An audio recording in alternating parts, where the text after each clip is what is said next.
Hello friends, स्वागत है आप सबका आपके अपने यूट्यूब चैनल मैकेनिकल वाइटामिन में। आज बहुत अच्छा दिन है। क्यों? क्योंकि आरआरबी की वैकेंसीज आ चुकी हैं and this is for junior engineer. बहुत ही अच्छी, बहुत ही ज़्यादा तादाद में पोस्ट आई है। तो आप ये मत कहना कि मैकेनिकल के लिए जॉब्स नहीं है, ठीक है? Stop saying this.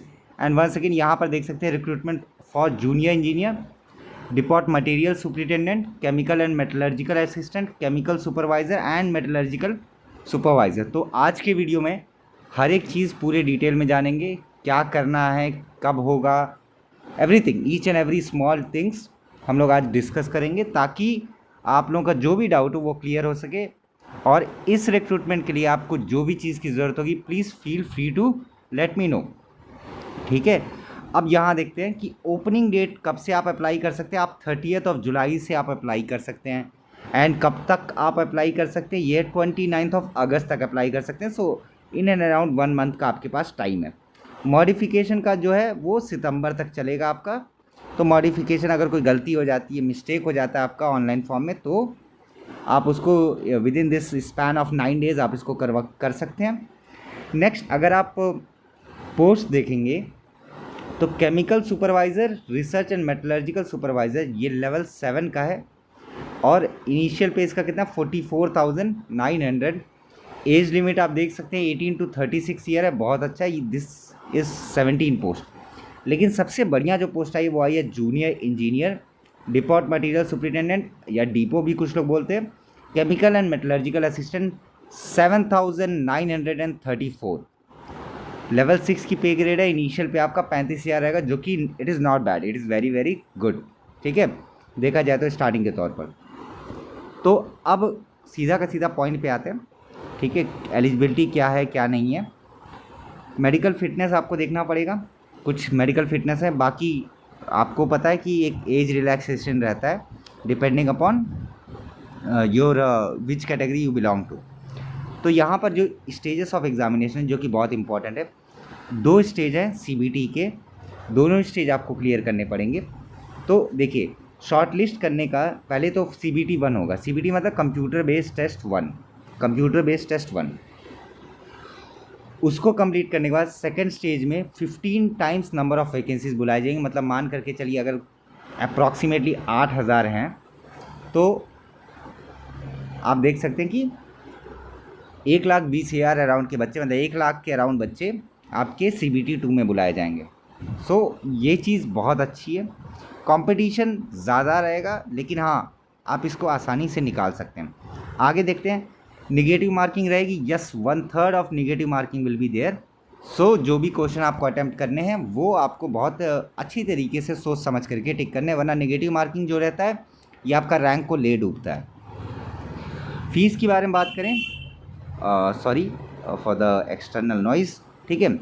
फ़ीस के बारे में भी आगे बात करेंगे। जनरल इंस्ट्रक्शन को देख सकते हैं, पढ़ सकते हैं। नोटिफिकेशन वैसे मैं अपने टेलीग्राम चैनल पे डाल दूंगा, ठीक है? डेट्स का अभी तक क्लियर कट नहीं है। सीधा का सीधा आते हैं हम लोग एग्ज़ाम के उसमें। राइट टू अपॉइंटमेंट्स ये सब है। पोस्टिंग कहाँ होगी, क्या होगा, ट्रैवल फैसिलिटीज़ क्या हैं क्या नहीं है। सीधा का सीधा अगर आते हैं हम लोग मेडिकल स्टैंडर्ड पे, तो एक तो distance vision, near vision, with और विदाउट ग्लास है। तो आप आराम से, यू आर एलिजिबल, उसमें कोई दिक्कत की बात है नहीं, ठीक है? नियर विजन के भी है 0.6 to 0.6 without glasses, physically fit in all aspect, जो कि सही है। नेक्स्ट अगर बात करेंगे तो यहाँ पर एज लिमिट जो नए के हिसाब से पहले 33 ईयर्स तक थी, लेकिन अब बढ़ा करके उसको 36 कर दी गई, जो कि अच्छी बात है, क्योंकि मैकेनिकल में काफ़ी टाइम बाद अच्छी रिक्रूटमेंट आनी शुरू हुई है, ठीक है? ये तो एज रिलैक्सेशन के बारे में आपका। नाउ फीस देख सकते हैं आप यहाँ पर 500 फीस है आपका, 500 फीस है। और अगर आप अपना एप्लीकेशन वापस लेंगे तो आपको 400 विल बी रिफंडेड, ठीक है? For SC ST and ex serviceman, female, transgender, minorities etcetera के लिए आपका 250 फीस है। नॉमिनल अमाउंट है, उसमें कोई बड़ी बात नहीं है। बाकी EWS के लिए जो भी प्रोफार्मा है वो लास्ट में दे रखा है। तो अब सीधा आते हैं हम लोग एग्ज़ाम के उसमें, कि एग्ज़ाम का आपका, क्योंकि 74 पेजेस का है, तो it is a quite long PDF। आगे देखते हैं। बढ़िया, ये देखिए यहाँ से सीधा का सीधा आप यहाँ देख सकते हैं, first stage of CBT examination 90 minutes 120 minutes for PWBD candidate, physically disable candidate, और नंबर ऑफ क्वेश्चन 100 रहेंगे। सो कंपटीशन टफ हो जाता है, मतलब आपको देख करके तुरंत टिक करना है, ऐसे वाले सिस्टम हो जाते हैं। तो पहला वाला जो है उसका सिलेबस यहाँ पर क्लियर कट दे रखा है। मैथमेटिक्स में क्या है, pipe and cistern, calendar, age calculation, square root, elementary statistics, trigonometry, geometry, loss, algebra, profit and loss, compound interest, HCF, LCM, percentage, mensuration, मतलब जो जनरल टॉपिक होते हैं जो आप हर एग्जाम में देखते हैं वो पूरा का पूरा मैथमेटिक्स में है। जनरल इंटेलिजेंस या रीजनिंग में आपका क्या डायरेक्शन है, आर्ग्यूमेंट्स है, डिसीजन मेकिंग है, मैथमेटिकल है, कोडिंग डिकोडिंग है, अल्फ़ाबेटिकल एंड न्यूमेरिकल सीरीज़ है, एनालॉजीज़ है। जनरल अवेयरनेस में आपको फोकस कहाँ करना है, करंट अफेयर्स पे, करंट अफेयर्स पे फोकस करिए। बाकी चीज़ें अगर आप पढ़ चुके हैं तो वेल एंड गुड है, नहीं पढ़े हैं तो कोई बात नहीं। Indian geography, history, freedom struggle, environment, sports, general scientific and technological development, और जनरल साइंस। जनरल साइंस में आपको प्रायोरिटी किसको देनी है, जनरल साइंस में आपको प्रायोरिटी देनी है बायोलॉजी पे, सबसे पहली चीज़ biology, then physics and then chemistry, इतना तो आपको करना ही है, ठीक है। अब देखिए यहाँ पर जनरल, आप पूरा सब्जेक्ट का वेटेज देखिए, मैथमेटिक्स 30 क्वेश्चन आएंगे, general intelligence 25 question, general awareness 15 question and general sciences 30 question, 30 marks, 30 question आपके जनरल साइंस के लेंगे। तो प्रायोरिटी किसको देनी है, मैथमेटिक्स में आपको बहुत अपने आप को स्ट्रॉन्ग करना है, क्योंकि यहाँ पर बच्चे 30 में से कुछ ना सही मिनिमम मैं बता रहा हूँ जनरल कैंडिडेट्स के लिए 23+, 22+ ले जाएंगे फॉर श्योर। सिमिलर वे में जनरल साइंस के लिए भी आप मान करके चलिए 20+ मार्क्स बच्चे स्कोर करेंगे, तो आपका या इन दोनों सेक्शन में आपका स्कोर बहुत अच्छा होना चाहिए। और रीजनिंग क्योंकि it is much more simpler, तो पूरा का पूरा 25 मान करके चलिए कि लोगों के खाते में है। Competition is going to tough, but ये चीज़ अच्छी है कि तैयारी के लिए आपको थोड़ा टाइम भी मिल रहा है और आप अच्छी तरीके से तैयारी भी कर सकते हैं, ठीक है। So total 100 marks, 100 question and 90 minutes are there. Second stage के लिए क्या है, सेकेंड स्टेज में 120 मिनट्स रहेंगे, नंबर ऑफ क्वेश्चन 150 रहेंगे, तो ये थोड़ा और हो जाता है। इस केस में क्या है, आपका जनरल अवेयरनेस आएगा, MCQ रहेगा, मल्टीपल चॉइस क्वेश्चंस रहेंगे, objective type, physics and chemistry रहेगा, बायोलॉजी नहीं रहेगा, कंप्यूटर एंड एप्लीकेशन रहेगा, एनवायरमेंट पॉल्यूशन कंट्रोल रहेगा, एंड देन टेक्निकल आपका पूरा पोर्शन रहेगा। तो वापस से देखेंगे तो general awareness 15 marks, physics chemistry 15 marks, basic of computer and application 10 marks, environment 10 marks and technical abilities आपका 100 मार्क्स। कुल मिलाकर के 150 question, 150 marks and time is 120 minutes, ठीक है। अब यहाँ पर minimum percentage of marks for eligibility 40% तो जनरल को लाने ही लाने हैं, जनरल को 40% मार्क्स तो लाने ही लाने हैं। तो मतलब क्या, 40% मार्क्स आप अगर नहीं लाएंगे तो आपका इवैल्यूएशन भी नहीं होगा, कट ऑफ तो बाद में जनरेट होती है। Next, virtual calculator second stage के लिए अवेलेबल रहेगा ऑन स्क्रीन, तो ये एक अच्छी बात है। इसका मतलब क्या है कि न्यूमेरिकल क्वेश्चंस भी आ सकते हैं, जो बेसिक न्यूमेरिकल क्वेश्चंस रहते हैं वो आ सकते हैं। एग्ज़ाम ग्रुप को आप देख सकते हैं, 3 इयर्स डिप्लोमा इन इंजीनियरिंग और bachelors degree in engineering, mechanical, production, automobile, manufacturing, mechatronics, industrial, machining, tools, tool and die, बहुत कुछ है। ये पूरा का पूरा मैकेनिकल एंड अलाइड इंजीनियरिंग में आ जाता है। इलेक्ट्रिकल का भी आप देख पा रहे हैं एंड सिमिलर वे में इलेक्ट्रॉनिक्स का भी आप देख पा रहे हैं। सिविल में भी वैकेंसीज हैं, ठीक है, बढ़िया। तो अब थोड़ा सा इसको आगे बढ़ते हैं। यहाँ पर मेरिट इंडेक्स कैलकुलेशन का बताया गया। मेरिट इंडेक्स वगैरह के पीछे अभी आप मत भागिए, क्यों, क्योंकि आप फोकस किस पे करिए, अपनी प्रिपरेशन पे। There is no shortcut to success, so make sure करिए कि आप अपनी प्रिपरेशन को बहुत बढ़िया रखिए, वरना it is not going to help you at all. कितना भी आप ये सब चीज़ें करते रहिए कि मैं इतना पढ़ूंगा तो इतना हो जाएगा, इतना पढ़ूंगा तो इतना हो जाएगा, ऐसा चीज़ नहीं होगी। अब यहाँ पर आप देख सकते हैं RRB website, Ahmedabad, Chennai and all, ये सारे जोन्स हैं, जोन्स में डिवाइडेड है रेलवे, जोन्स है सारे, जोन वाइज आपकी नंबर ऑफ़ वैकेंसीज भी दे रखी हैं। तो इसको भी थोड़ा सा देख लेते हैं ताकि चीज़ें आप लोगों के समझ में आ जाए। बाकी जो बेसिक रहता है, बेसिक हर नोटिफिकेशन का, वो तो है ही, उसमें कुछ वो नहीं है।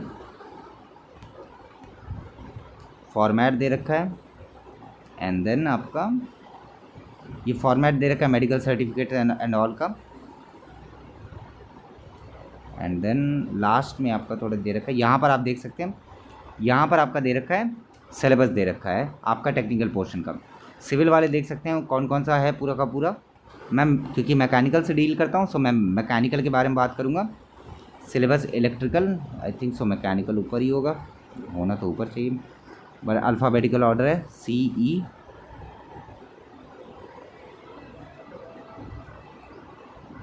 सॉरी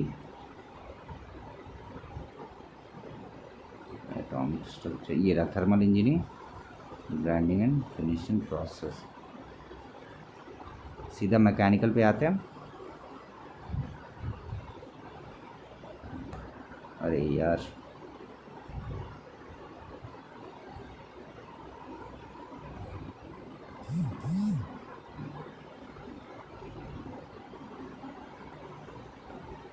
एक सेकंड दीजिए। Yes, mechanical and allied engineering mechanics, लंबा सा सिलेबस है।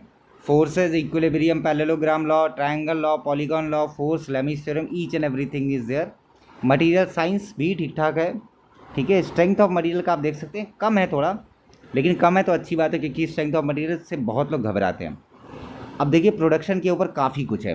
पहला मशीनिंग है पूरा का पूरा प्रोसेस, देन वेल्डिंग है, उसके बाद पूरा ग्राइंडिंग है, एंड देन मेट्रोलॉजी भी है। So production will have highest weightage, इस बात को याद रखिए। हाईएस्ट वेटेज किसका रहेगा? प्रोडक्शन का रहेगा। देन उसके बाद आपका फ्लूइड मैकेनिक्स है, इंडस्ट्रियल मैनेजमेंट है और थर्मल इंजीनियरिंग है। ये पूरा का पूरा जो है आपका सिलेबस है। थर्मल इंजीनियरिंग में आपका RAC भी है, ठीक है, अप्लाइड थर्मोडाइनमिक्स के कार्नोट, ऑटो, डीजल, ये सब भी है, और साथ में आपके बेसिक प्रोसेस स्टीफन, थोड़ा सा HMT का भी है, कंडक्टिविटी HMT के भी थोड़े पोर्शन है, थोड़ा थोड़ा बहुत सबका है, इंडस्ट्रियल मैनेजमेंट का भी। सो सबसे हाईएस्ट प्रायोरिटी किसको देनी है? आपको देना प्रोडक्शन को, देन उसके बाद FM को, देन उसके बाद मैकेनिक्स को। प्रायोरिटी बता रहा हूँ मैं आपको ताकि आप लोगों को क्लियर हो जाए, और फिर थर्मल को। ये आपकी प्रायोरिटी रहनी चाहिए, बाकी सब्जेक्ट तो आपको करने ही करने हैं, ठीक है। अब थोड़ा आगे बढ़ते हैं, सीधा बात करते हैं। मैं एक PDF क्योंकि डाल दूंगा, तो अगर आप अलग डिपार्टमेंट के हैं, अलग चीज़ों के, तो आप देख पाएंगे कि क्या है क्या नहीं है। यहाँ हम देख पाएंगे कि कितनी कितनी पोस्ट है।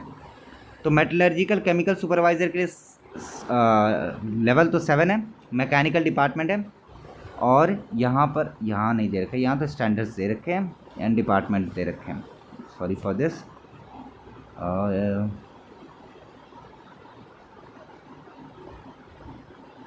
मर्ज्ड कैटेगरीज हैं, देन यहाँ है, यस।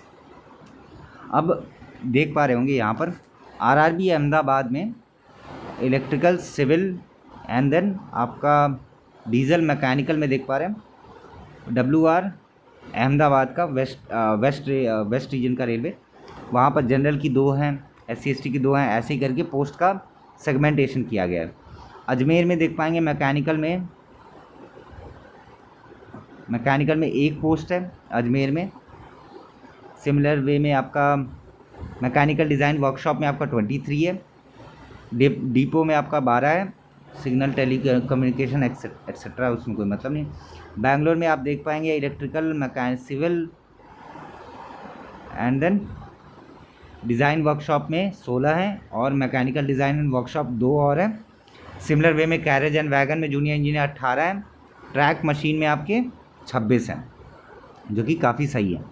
जो नॉर्थ इंडियंस हैं, भोपाल है, इलाहाबाद है, इलाहाबाद में भी अच्छी खासी पोस्ट है, तो उतना वो सोचने की ज़रूरत नहीं है। देख पा रहे हैं मशीन्स में 44 है, एंड देन 14 है फॉर भोपाल। सिमिलर वे में 6 आपके कैरेज एंड वैगन में है, 5 मैकेनिकल डिज़ाइन एंड वर्कशॉप में है। जो सबसे अच्छा जो है वो है आपका, मैं एक बार इलाहाबाद के बारे में बात कर लूँ ताकि चंडीगढ़, चेन्नई, गोरखपुर, यस गोरखपुर में R&D का है। गोरखपुर में ठीक ठाक वैकेंसीज़ हैं, उसमें कुछ वो नहीं है। गुवाहाटी, जम्मू, श्रीनगर।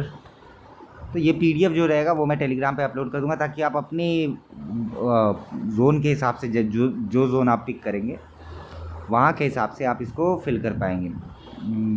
मालदा, मुंबई में भी ठीक ठाक वैकेंसी है सिविल वालों के लिए। सो इट इज़ ह्यूज अपॉर्चुनिटी। ठीक है, मैं तो यही कहूँगा कि सबको भरना चाहिए। मुजफ्फरपुर, पटना, प्रयागराज, यस प्रयागराज में आप देख पाएंगे सिविल के लिए तो अच्छी खासी आई, साथ में मैकेनिकल के लिए 4 है, और आपका 17 post machines, carriage and wagon के लिए 0 है, मैकेनिकल डिज़ाइन एंड वर्कशॉप में 5 हैं, डीजल में आपके 2 हैं। तो अच्छी खासी वैकेंसीज़ हैं। ठीक है, आई होप ये वीडियो आप लोगों को सही लगा होगा, क्योंकि मैं वीडियो को ज़्यादा लेंदी नहीं रखता हूँ। ठीक है, बेफिजूल में लेंदी रखने का कोई मतलब नहीं, क्योंकि your time is very precious. आप खुद समझदार हैं, नोटिफिकेशन में अपलोड कर दूंगा टेलीग्राम पर। तो मेक श्योर करिए इस फॉर्म को फिल करिए। कब से स्टार्ट है? 30 जुलाई से है। इस फॉर्म को फिल करिए, पहली चीज़। दूसरी चीज़ क्या कि भैया केवल फॉर्म फिल करके भूल मत जाइए, start preparing now, start preparing now. Don't waste even a single minute of yours. इसी साल में बहुत ढेर सारी वैकेंसीज़ आ रही हैं, बहुत ढेर सारी वैकेंसीज़ हैं और आने वाली भी हैं, और इसी साल के एंड तक में आपका पूरा का पूरा रिक्रूटमेंट प्रोसेस भी हो जाएगा। सो अपनी कमर कस लीजिए और अच्छे से पढ़िए। ठीक है, मेरी कोई भी मदद हो या कोई भी आपके अन्य डाउट हो, कुछ हो, किसी भी प्रॉब्लम से आप गुजर रहे हो या कोई भी चीज़ हो, प्लीज़ मेक श्योर करिए, कमेंट ज़रूर करिए। ठीक है, जो भी डाउट रहेगा we will discuss it. Comment करिए। कमेंट करने में अगर शर्म आती है तो मेरा ईमेल आईडी mechanicalvitamin@gmail.com है, वहाँ पर आप बात कर सकते हैं। प्रीवियस वीडियोज़ में मेरे फ़ोन नंबर्स दे रखे हैं, आप मुझे व्हाट्सअप करके पूछ सकते हैं। So it is up to you. लेकिन मेक श्योर करिए जाते जाते एक लाइक ज़रूर कर दीजिएगा, ताकि मुझे पता लगे that you are damn serious about it. ठीक है, thank you so much for watching this video. Have a very happy preparation. अच्छे से पढ़िए, दम लगा के पढ़िए, ज़ोर से पढ़िए एकदम। ठीक है, ताकि इस साल आपकी अच्छी सरकारी नौकरी लग जाए। तो थैंक यू सो मच, मिलते हैं नेक्स्ट वीडियो में। तब तक के लिए जय हिंद, जय Bharat. Thank you so much.